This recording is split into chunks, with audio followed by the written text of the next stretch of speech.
Welcome, dear listeners, to History with Herodotus, where we embark on a journey through the annals of time, uncovering the secrets of our collective past.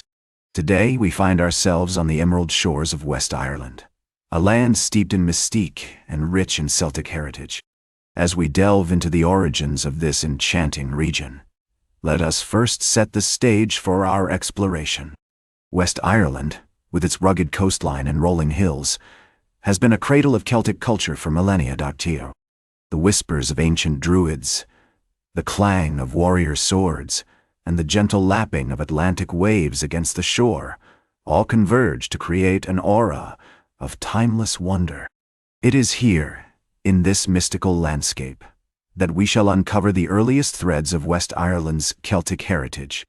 Our tale begins around 500 BCE, when the first Celtic migrations reached the shores of Ireland.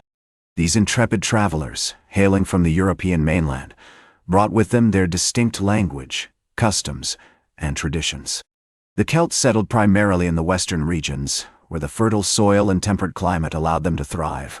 As we imagine these early settlers, let us picture the verdant valleys of Connemara, the majestic cliffs of Moher, and the serene lakes of Galway, all teeming with life and promise.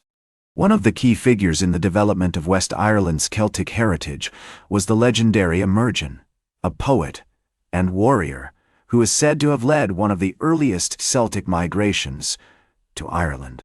According to ancient lore, Emergin composed a powerful poem, known as the Song of Emergin, which celebrated the beauty and magic of the Irish landscape. This poem has been passed down through the centuries, and its themes of nature, spirituality, and cultural identity continue to resonate with us today. As we explore the early history of West Ireland's Celtic heritage, we find that the region was not isolated from the broader European landscape. But trade networks stretching across the continent facilitated the exchange of goods, ideas, and cultural practices. The Celts were known to have traded with other ancient civilizations, such as the Greeks and Romans, and these interactions had a profound impact on the development of Celtic culture. For example, the Celts adopted certain Greek and Roman technologies, such as metalworking and architecture, which they adapted to their own unique cultural context. The early Celtic settlements in West Ireland were often centered around sacred sites, such as the famous Knocknarea Cairn, which dates back to around 3000 BCE. These ancient monuments hold secrets of the past, whispering tales of a deep connection between the Celts and the land they inhabited. As we wander through the rolling hills and misty valleys of West Ireland, we begin to grasp the profound spiritual legacy that underlies this enchanting region. We also find evidence of early Celtic cultural practices, such as the celebration of festivals like Samhain and Imbolc, which marked important milestones in the agricultural cycle. These festivals were often accompanied by rituals and ceremonies, which were designed to ensure the fertility of the land and the prosperity of the community. As we delve deeper into the history of West Ireland's Celtic heritage, we begin to appreciate the complexity and richness of this ancient culture. As we conclude our exploration of West Ireland's Celtic heritage in its formative stages, we find ourselves poised on the threshold of a remarkable era. The stage is set for the emergence of a vibrant culture, one that would produce legendary heroes, masterful artisans, and a profound spiritual legacy. Join me next as we embark on the second segment of our journey, where we shall delve into the most pivotal events and figures that shaped the destiny of West Ireland's Celtic heritage, and uncover the secrets of a bygone age that continue to inspire and captivate us to this day.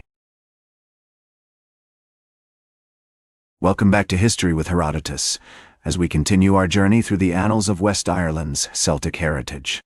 As we navigate the 1st century BCE to the 5th century CE, we find ourselves in an age of remarkable artistic, literary, and spiritual achievements. The Celts of West Ireland were masters of metalwork, weaving, and pottery, creating intricate designs that reflected their deep connection with nature and the supernatural. The iconic Tara brooch, with its delicate filigree and gleaming gold, is a testament to the skill and craftsmanship of these ancient artisans. One of the most significant figures of this era was St. Patrick, who arrived in Ireland in the 5th century CE. This revered missionary played a pivotal role in shaping the spiritual landscape of West Ireland, introducing Christianity to the region while also incorporating elements of Celtic paganism into his teachings. The legendary story of St. Patrick driving the snakes out of Ireland has become an enduring symbol of this period, reflecting the complex interplay between Christian and pagan traditions. As we explore the literary heritage of West Ireland during this era, we encounter the works of legendary poets like Emergin and Emergin, whose verses celebrated the beauty and magic of the Irish landscape. The Leber Gabála Éireann, a medieval manuscript that chronicles the mythological history of Ireland, is a treasure trove of stories, poems, and legends that have been passed down through the centuries. The Celts of West Ireland were also skilled musicians and dancers, with a rich tradition of folk music and dance that continues to inspire and captivate us today. The iconic fiddle, with its haunting melodies and lively rhythms, is a testament to the enduring power of Celtic music, to evoke emotions and conjure images of a bygone age.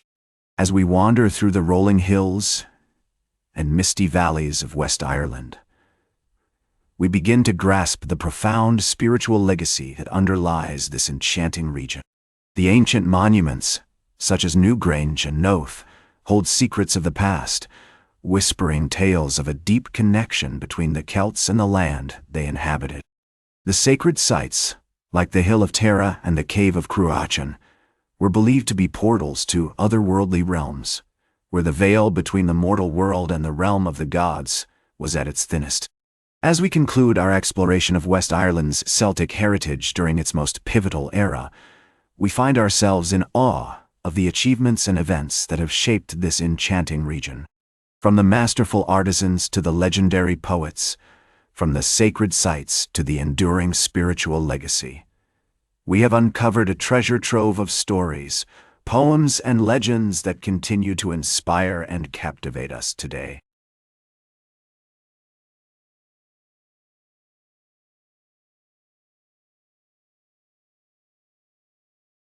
Welcome back to History with Herodotus, as we conclude our journey through the annals of West Ireland's Celtic heritage.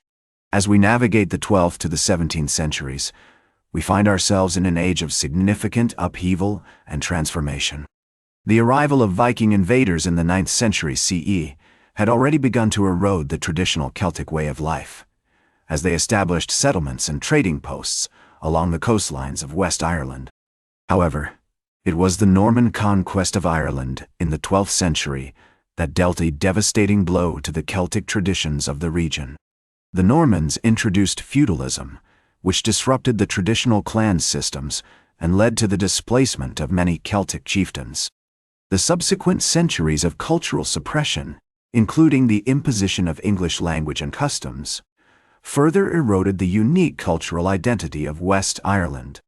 Many of the ancient Celtic manuscripts were lost or destroyed, and the traditional arts and crafts began to decline. Despite these challenges, the Celtic heritage of West Ireland managed to survive, albeit in a modified form. The Gaelic revival of the 16th century, led by figures such as Herodotus O'Neill, saw a resurgence of interest in Celtic language, literature, and culture. However, this revival was short-lived, as the subsequent centuries of British rule and cultural suppression continued to take their toll on the region's unique cultural identity. One of the most significant factors contributing to the decline of West Ireland's Celtic heritage was the Act of Union in 1801, which formally merged the Kingdom of Ireland with the Kingdom of Great Britain. This led to a further erosion of Celtic traditions and the imposition of English language and customs. The Great Famine of 1845 to 1852, which devastated the population of West Ireland, also had a profound impact on the region's cultural heritage. However, in the late 19th and early 20th centuries, a renewed interest in Celtic culture and identity began to emerge. The Gaelic League, founded in 1893, played a significant role in promoting the Irish language and traditional arts. The works of writers such as W.B. Yeats and Lady Gregory helped to popularize Celtic mythology and folklore, while the establishment of institutions such as the National Museum of Ireland and the Irish Folklore Commission helped to preserve and promote the region's unique cultural heritage. Today, West Ireland's Celtic heritage continues to thrive, albeit in a modified form. The region is home to a vibrant community of artists, musicians, and writers who draw inspiration from the ancient Celtic traditions. The iconic cliffs of Moher, the rugged landscape of Connemara, and the misty islands of the Aran Islands continue to evoke the spirit of a bygone age, while the traditional music sessions, folk festivals, and Celtic language courses ensure that the region's unique cultural identity remains alive and vibrant. As we conclude our journey through the annals of West Ireland's Celtic heritage, we are reminded that the story of this enchanting region is far from over. Despite the challenges and upheavals of the past, the Celtic traditions of West Ireland continue to inspire and captivate us today. As the Irish poet W.B. Yeats once wrote, "The world is full of magic things, patiently waiting for our senses to grow sharper." In West Ireland, the magic of the Celtic heritage awaits, a testament to the enduring power of culture and tradition to shape the destiny of a region and its people. That's all for today's History with Herodotus. Remember to like, share, and subscribe.